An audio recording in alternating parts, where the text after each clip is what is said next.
ذرا ہٹکے میں خوش آمدید۔ اسلام آباد سے شاہزیب جیلانی، کراچی سے زرار کھوڑو، ہم دونوں کا سلام قبول کیجئے۔ پاکستانیوں کی بہت بڑی تعداد، لاکھوں پاکستانی ملک کے اندر اور کچھ ملک کے باہر پریشان ہیں کئی ماہ سے۔ ان کو اپنے پاسپورٹ نہیں مل رہے، وہ انتظار میں ہیں، اس میں مریض شامل ہیں جو باہر جانا چاہتے ہیں، طلباء ہیں۔ یہ کیا معاملہ ہے، اس پر ہم پروگرام میں آج بات کریں گے۔ اس کے علاوہ سپریم کورٹ کا 3 رکنی بینچ، اس نے جون میں ایک ریپ کیس میں ایک فیصلہ سنایا ہے جس پر انسانی حقوق کے حلقوں میں کافی تشویش ہے۔ جو ریپ کے جو ملزم تھے انہیں بظاہر ایک ریلیف ملا ہے۔ اس 3 رکنی بینچ کی جو ججمنٹ ہے اس سے اختلاف کیا جسٹس عائشہ ملک نے۔ اس پر ہم پروگرام میں آگے چل کر تھوڑی بات کریں گے، لیکن پروگرام کے اس حصے میں کچھ ذکر سیاست کا اور عدالتی معاملات کا۔ پچھلے چند دنوں میں آپ نے دیکھا کہ جو عاشورے کی چھٹیاں تھیں وہ شکر ہے کہ وہ خیریت سے گزر گئیں، لیکن اس دوران حکومتی سطح پر دھما چوکڑی سامنے آئی۔ سب سے پہلے ہم نے دیکھا کہ حکومت نے ایک اعلان کیا کہ ہم پی ٹی آئی کو بین کرنے جا رہے ہیں۔ پچھلے دو دنوں میں حکومت نے اس پر ریورس گیئر لگایا ہے، کافی آئیں بائیں شائیں کی ہے کہ جی ابھی ہمیں اپنے کولیشن پارٹنر سے بات کرنی ہے، یہ جلد بازی میں کیا گیا، اس پر ابھی غور ہو رہا ہے، پروسیس فالو ہوگا وغیرہ وغیرہ۔ اس کے ساتھ ہی آج ایک خبر آئی، کریڈٹ ریٹنگ ایجنسی ہے فچ، انہوں نے کہا کہ جی کہ عمران خان صاحب فی الحال ملک سے باہر آتے نظر نہیں آ رہے۔ انہوں نے کہا اگر یہ حکومت چلی تو 18 ماہ چلے گی اور اس کے بعد جو تبدیلی آئے گی اس میں ہماری عسکری قیادت کی کوشش ہوگی کہ ایک ٹیکنوکریٹ گورنمنٹ کو لایا جائے۔ اس پر بھی سارا دن آج بحث مباحثے ہوتے رہے۔ کئی لوگوں نے کہا کہ ہمارے آئین میں ایسی کوئی گنجائش ہی نہیں ہے کہ آپ ٹیکنوکریٹ گورنمنٹ لے کر آئیں، لیکن بہرحال اب یہ ایک موضوع بنا ہوا ہے، اور جیسا کہ ہماری عادت ہوتی ہے اس ملک میں، ہم بار بار ایک دوسرے سے یہ پوچھتے ہیں کہ یہ حکومت ہے، جا رہی ہے تو کب جا رہی ہے۔ لیکن اس کے ساتھ ہی عدالتی معاملات جو ہمارے ہیں وہ بھی ایک کھچڑی ہے۔ آئے دن ہم دیکھتے ہیں کہ ہمارے پولیٹیشنز، گورنمنٹ ہو، اپوزیشن ہو، ہر دوسرا معاملہ، چھوٹی بات بڑی بات عدالت میں جاتے ہیں اور اتنے سارے کیسز ہوتے ہیں کہ آپ فالو بھی نہیں کر پاتے۔ لیکن جو پچھلے 2 دنوں سے جو ایک تنازع اٹھ کھڑا ہوا ہے وہ یہ ہے کہ سپریم کورٹ میں ایڈ ہاک ججز کی تعیناتی کا معاملہ ہے۔ 4 ججز کا نام سامنے آیا، جس میں مظاہر عالم میاں خیل، سردار طارق مسعود اور اس کے علاوہ مشیر عالم اور مقبول باقر صاحب کے نام سامنے آئے۔ مشیر عالم صاحب نے اور مقبول باقر صاحب نے شکریہ کے ساتھ معذرت کر لی ہے ایڈ ہاک جج بننے سے۔ مشیر عالم صاحب نے اپنا جو جواز دیا، انہوں نے کہا کہ جی جب سے یہ بات سامنے آئی سوشل میڈیا پہ، جتنا کرٹیسزم ہوا، جو ٹرولنگ ہوئی ہے، اس میں یہ بھی ایک فیکٹر ہے کہ میں یہ عہدہ قبول نہیں کر سکتا۔ تو ہم دیکھ رہے ہیں کہ سپریم کورٹ کی جس طرح سے ٹرولنگ ہوتی ہے، ججز کی ہوتی ہے، تو سوشل میڈیا کا اس میں کافی اہم کردار ہے۔ تو یہ جو تقرری کا معاملہ ہے یہ تھوڑا ہم سمجھنا چاہیں گے اس سیگمنٹ میں کہ یہ واقعی ضرورت کیوں پیش پڑی ہے۔ سپریم کورٹ میں 17 ججز ہونے چاہیے، 17 موجود ہیں۔ مزید ججز کی جو تعیناتی ہے کیا وہ اس کی واقعی میں ضرورت ہے، وہ میرٹ پر ہونی چاہیے یا اس میں بھی کوئی سیاسی مصلحت ہے؟ تو کچھ معاملے کو الجھانے کی بجائے سلجھانے کی ہم نے کوشش کی، اور اب سے کچھ دیر پہلے ہم نے بات کی عمران وسیم صاحب سے، سینئر رپورٹر ہیں سپریم کورٹ کے، اور میں نے پہلا سوال ان سے یہی کیا کہ بتائیں کہ یہ معاملہ میرٹ پر ہو رہا ہے یا اس کے پیچھے کوئی بہت لمبی سوچ ہے چیف جسٹس صاحب کی؟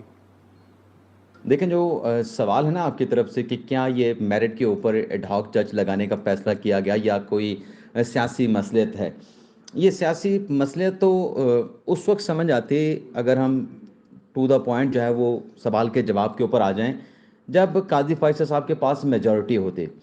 ابھی جو مخصوص نشستوں کے حوالے سے فیصلہ ہوا ہے اس میں تو یہ واضح ہو گیا کہ اب جو میجورٹی ہے وہ آنے والے جو چیف جسٹس ہیں، جسٹس منصور علی شاہ صاحب، ان کے پاس ہے، اور وہ میجورٹی میں آ کر اگر یہ فیصلہ کر سکتے ہیں کہ مخصوص نشستیں جو ہیں وہ تحریک انصاف کو دینی ہیں اور سنی اتحاد کونسل کو نہیں دینی، اور اپنے ہی چیف جسٹس کے اگینسٹ چلے جاتے ہیں اور ان کے فیصلے سے ان کا اپنا چیف جسٹس جو ہے وہ منورٹی میں چلا جاتا ہے، آنے والے چیف جسٹس اکثریت میں آ جاتے ہیں، تو پھر جو ابھی ریسنٹ پاس میں ایک قانون بنایا گیا پریکٹس اینڈ پروسیجر کے نام سے، اس قانون کے تحت ہی تمام بینچز بننے ہیں۔ فرض کر لیں چلیں کوئی سیاسی مصلحت ہوگی جس کی وجہ سے اس موقع کے اوپر جو ہے یہ ایڈ ہاک ججز لگائے جا رہے ہیں، لیکن ایڈ ہاک ججز کو کسی بینچ میں بٹھانا، کسی خاص بینچ میں بٹھانا، خاص کیس کے بینچ میں بٹھا کے ان سے خاص فیصلہ لینا، اب اس کا دارالمدار بھی تو چیف جسٹس قاضی فائز صاحب پہ نہیں ہے. اب جیسے میں نے کہا کہ میجورٹی تو چلی گئی ہے دوسری سائڈ پہ، آج کی دن کی اگر ہم بات کریں تو میجورٹی دوسری سائڈ پہ ہے. تو اگر قاضی فائصل صاحب کوئی ایسی اٹیمپٹ کرنا چاہتے بھی ہیں، اللہ ان کے دل میں کیا ہے زیادہ بہتر جانتا ہے، لیکن وہ ایگزیکیوٹ نہیں کر پائیں گے، کیونکہ جب کمیٹی میں کسی خاص معاملے کا بینچ بنے گا تو اس میں دوسرے جج بھی ہوں گے، منصور علی شاہ صاحب ہوں گے، اپنے منیب اختر صاحب ہوں گے، ان کی رائے بھی شامل ہوگی، اور وہاں پہ فیصلہ کثرت رائے سے ہونا ہے. تو یہ مصلحت والی بات تو سمجھ نہیں آتی. یہ ایک تاثر ضرور سوشل میڈیا پہ دیا جا رہا ہے، لیکن ایکچولی اگر ہم دیکھیں تو سپریم کورٹ میں مقدمات کی تعداد بڑھ رہی ہے، اور اس حوالے سے ماضی کے چیف جسٹس صاحبان کو بھی تشویش تھی، لیکن انہوں نے کوئی اٹیمپٹ نہیں کی ایڈ ہاک ججز لگانے کی. ماضی کی اگر چیف جسٹس بندیال کی بات کریں، ان کے دور میں تو 17 کا جو کورم تھا سپریم کورٹ کا وہی پورا نہیں تھا. تو 17 کا جب کورم ہی پورا نہیں تھا تو انہوں نے ایڈ ہاک جج کیسے لگانے تھے؟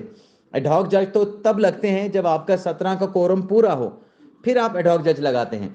تو یہاں پر بھی آپ دیکھیں کہ جیسے ہی یہ 17 کی تعداد سپریم کورٹ کی پوری ہوئی ہے، کورم پورا ہوا ہے، اس کے 1-2 ہفتوں کے اندر یہ اجلاس بلا کے اب ایڈ ہاک جج لگانے جا رہے ہیں. تو یہاں پر ایک بنیادی سوال یہ اٹھتا ہے کہ اگر تقرری ہونے جا رہی ہے تو کیا یہ آئین کے مطابق ہے، ضابطے کے مطابق ہے، اور سپریم جوڈیشل کاؤنسل کا اس میں کتنا اہم رول ہے؟ یہی سوال میں نے عمران وسیم سے اب سے ذرا دیر پہلے کیا. جی یہ بات بالکل ٹھیک ہے کہ جوڈیشل کمیشن کے اجلاس جو عام طور پہ سپریم کورٹ میں اگر کسی جج کو لے کے آنا ہے ہائی کورٹ سے، یا ڈائریکٹ سپریم کورٹ میں ایلیویشن کرنی ہے، یا کسی ہائی کورٹ میں کسی وکیل کو اپوائنٹ کرنا ہے ایز اے ایڈیشنل جج کے طور پہ، یا سیشن جج کو ایڈیشنل جج کے طور پہ کسی ہائی کورٹ میں اپوائنٹ کرنا ہے، تو اس میں جو جوڈیشل کمیشن کے اجلاس کی نوعیت ہوتی ہے کہ آپ ووٹنگ کے ساتھ فیصلہ کرتے ہیں کہ یہ 2 نام آئے ہیں، ان دونوں ناموں میں سے کس نام کو کتنے ووٹ ملے ہیں، کس سے حق میں کتنے ووٹ آئے ہیں، تو کثرت رائے سے فیصلہ ہوتا ہے. لیکن یہ جو ایڈ ہاک جج ہے، آرٹیکل 182 جو ہے، وہ چیف جسٹس کو اختیار دیتا ہے کہ آپ ایڈ ہاک جج لگائیں اور جوڈیشل کمیشن کے ممبران کے ساتھ مشاورت کریں. یعنی اس میں ووٹنگ والا سسٹم نہیں ہے، لیکن کنسلٹیشن کی بات کی گئی ہے.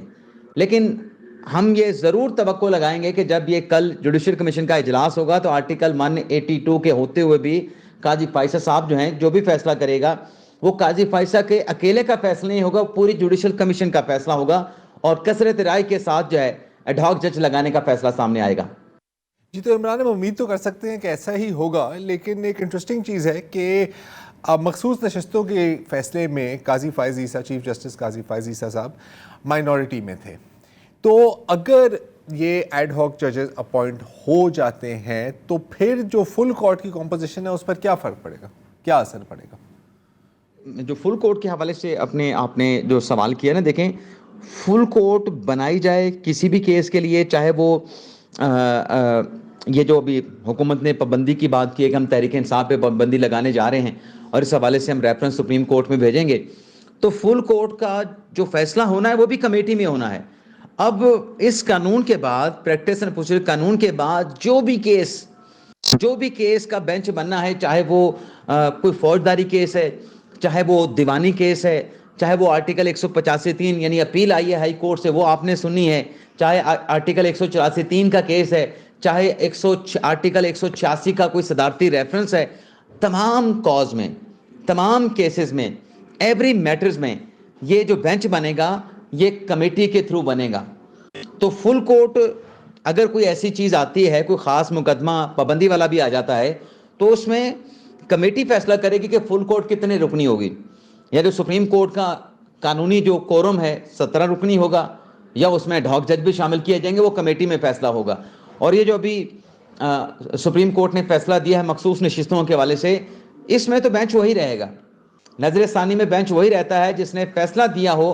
نظر ثانی اگر آپ کسی فیصلے کے خلاف دائر کرتے ہیں تو فیصلہ دینے والا بینچ ہی برقرار رہتا ہے انلیس جو ہے اگر اس بینچ میں سے کوئی جج ریٹائرڈ ہو جائے تو پھر اور جج شامل کیا جاتا ہے. یہاں پہ تمام ججز موجود ہیں جنہوں نے مخصوص نشستوں کے حوالے سے جو ہے وہ فیصلہ دیا ہے.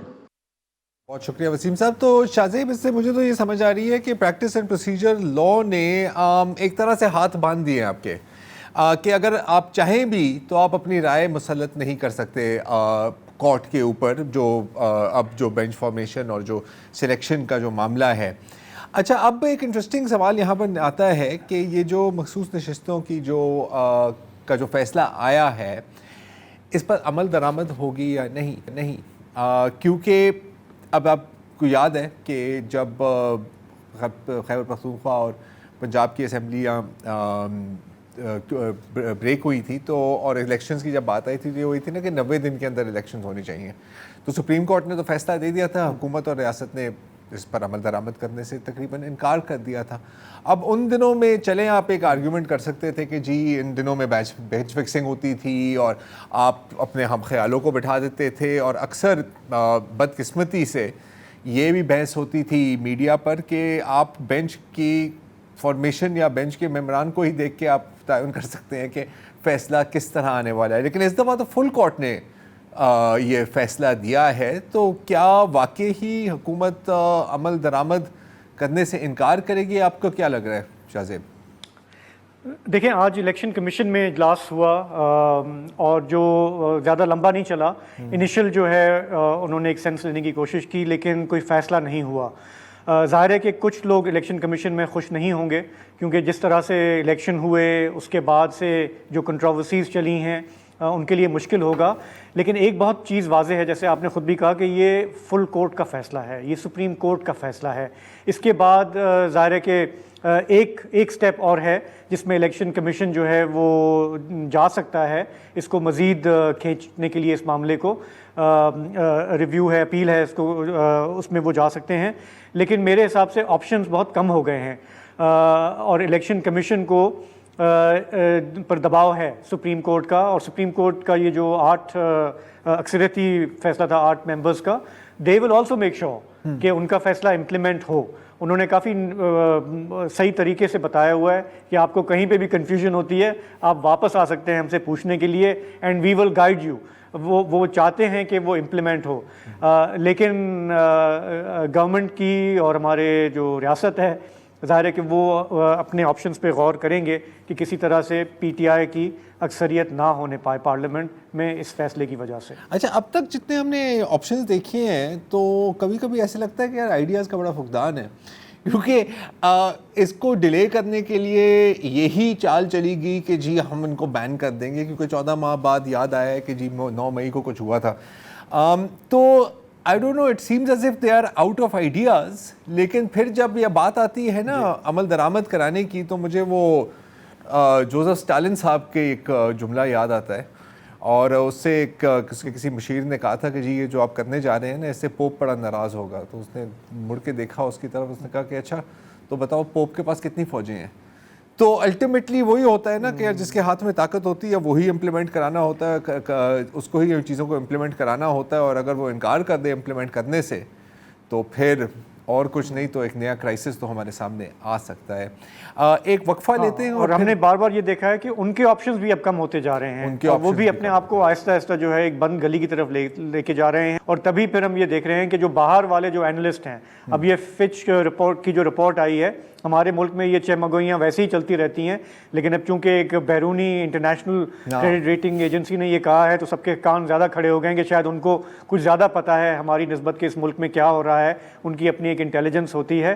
عمومی طور پہ دیکھیں نا، اس سے ایک آپ کے یہاں جو انسرٹنٹی ہے وہ اور بڑھے گی. پھر چاہے آپ یہ اکانومی کو ریسٹور کرنے کی بات کر رہے ہوں، پولیٹیکل اسٹیبلٹی کی بات کر رہے ہوں، اس سب پہ ایک کویسچن مارک لگتا ہے. تو اس لیے سب کو یہ سوچنا چاہیے کہ ہم ملک کو کہاں لے کے جا رہے ہیں. میرا خیال ہے یہاں پہ ہم ایک لیں گے بریک، واپس آئیں گے تو بات کریں گے سپریم کورٹ کے ایک ایسے کیس کی جس پر روز ٹی وی شوز پہ بات نہیں ہوتی.